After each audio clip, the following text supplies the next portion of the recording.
Morning. And apparently this morning is the time that they've decided to replace the fence out behind my house. I've been talking about doing it for a while. It's being done right now, so I apologize for any noise you may hear in the background during videos today. And I'm going to start with Pekka Rinne. Now, we all know the meme of him being too good right now, but in all honesty, Pekka Rinne seems to get better as he gets older. He's picked 258th overall in the 2004 entry draft, and there's absolutely no hype surrounding him whatsoever. Just another Finnish goaltender. And up until the last couple of decades, goalies out of Finland weren't really that great. And Finland decided to make a concerted effort to improve their goaltenders, and it's worked very, very well for them.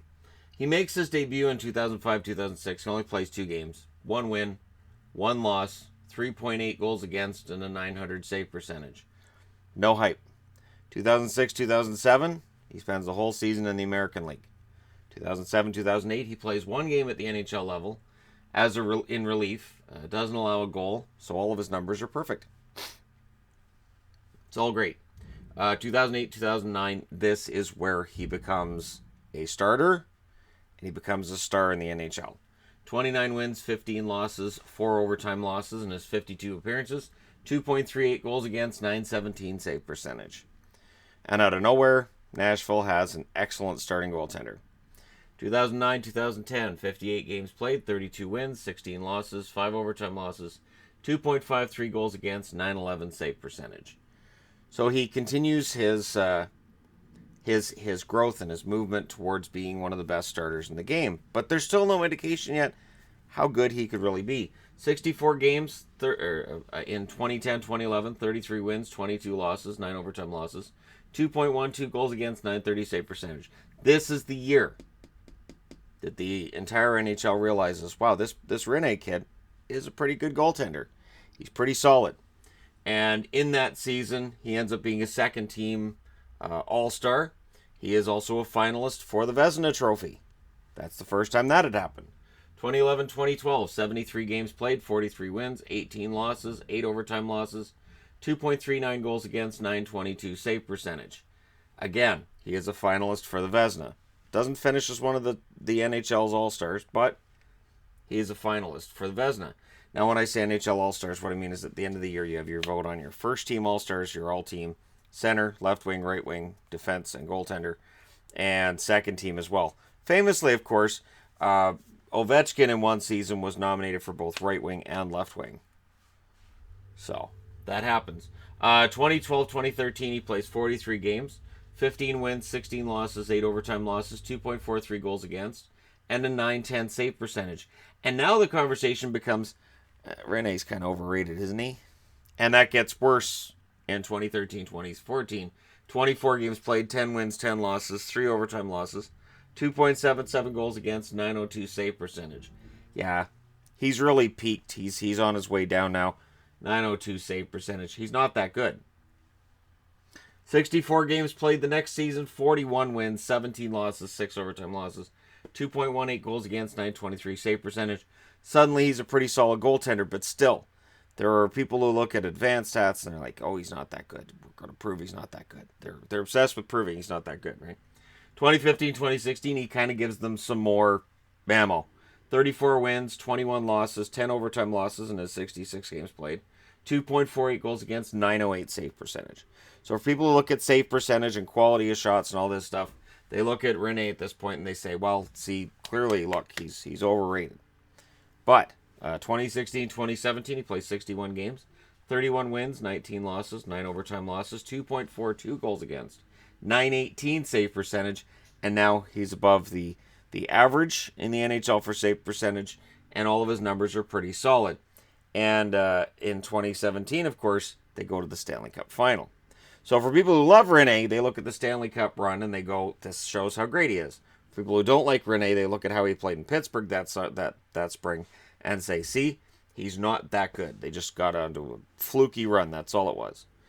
This past season, he played 59 games, 42 wins, 13 losses, 4 overtime losses, 2.31 goals against, .927 save percentage. He wins the Vezina, And he's a first-team All-Star. Oh, he was a finalist this season as well, 2014, 2015. Cannot forget that because that's on the board. He last season came out of it with a total of 311 wins. And I remember last year I did very similar to this when he reached his 300th win, because that was a big deal. And other goaltenders as well, when I realized if I do it for one, I got to do it for everybody.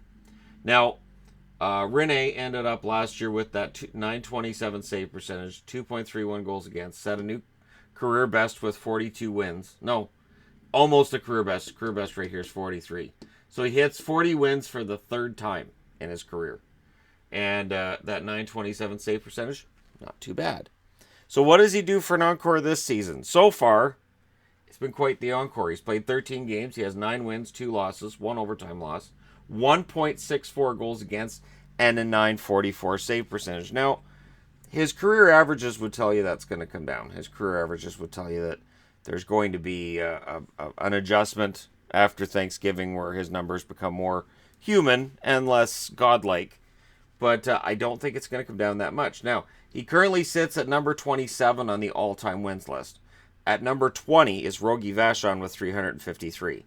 The idea that he could get 33 more wins this year, I don't know. That'd bring him up to 42. It's possible. But I think more starts are going to get stolen by Saros, and I think that's going to cause him to fall short. But I think he'll be in the top 20 as soon as next season, and I think he'll go higher than that. There's been no sign of slowdown, even though we look at where he's at in terms of him being 35. I think he's 35 right now, 35, 36. And the expectation that he'll start slowing down soon. But he's passed Mika Kiprasov now, who's 28th with 319 wins. Yuri Lettinen, 310 wins. He was 29th. So coming into this season, Rinne was 1 win ahead of him. Rask is down there with 242. Niemi has 238.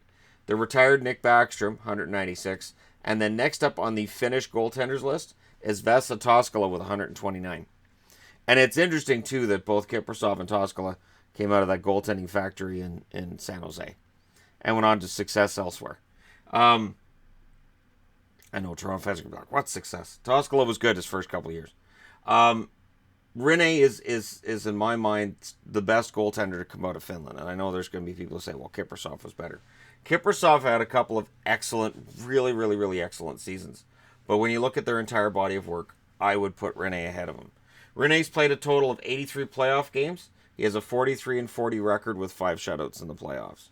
And he has 51 shutouts in his career in the NHL. Not too shabby for a goaltender that was drafted 258th overall. So, there you go. Your number 1 wins leader for Finnish goaltenders is now Pekka Rinne. And according to the numbers, I don't see anybody passing him anytime soon. Technically, Tuukka Rask at 242 is capable of producing wins for a while, but he's not that much younger than Rinne, and I don't think he's going to end up putting up the kind of win totals that Rinne's putting up right now. I think it would be very challenging for Rask to get there, and then it's a matter of I don't know that any goaltender is gonna reach that total of his anytime soon. Not one born out of Finland. But let me know your thoughts in the comment section below. As always, don't forget to hit like and subscribe. If you're browsing your way through, just tap it upon this video. Thank you guys so much for watching. I'll talk to you again soon.